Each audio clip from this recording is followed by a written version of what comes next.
এক গ্রামে থাকত ছোট্ট একটি ছেলে, নাম তার রাহিম। সে ছিল খুবই সৎ এবং পরিশ্রমী। প্রতিদিন সকালে উঠে সে বাবার সাথে খেতে কাজ করতে যেত। কিন্তু গ্রামের অন্য ছেলেরা পড়াশোনা না করে সারাদিন খেলা করত এবং রাহিমকে উপহাস করত। একদিন গ্রামের প্রধান ঘোষণা দিলেন, আগামী শুক্রবার গ্রামে একটি প্রতিযোগিতা হবে।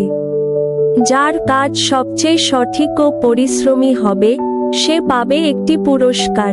ছেলেরা প্রতিযোগিতার প্রস্তুতি নিতে লাগলো, কিন্তু অনেকেই চিটিং করার পরিকল্পনা করল।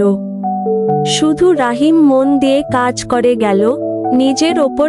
কিন্তু যখন তিনি জানতে শেষে রাহিমের সৎ ও নিখুঁত কাজ দেখে তিনি ঘোষণা দিলেন, এই ছেলেটিই প্রকৃত বিজয়ী।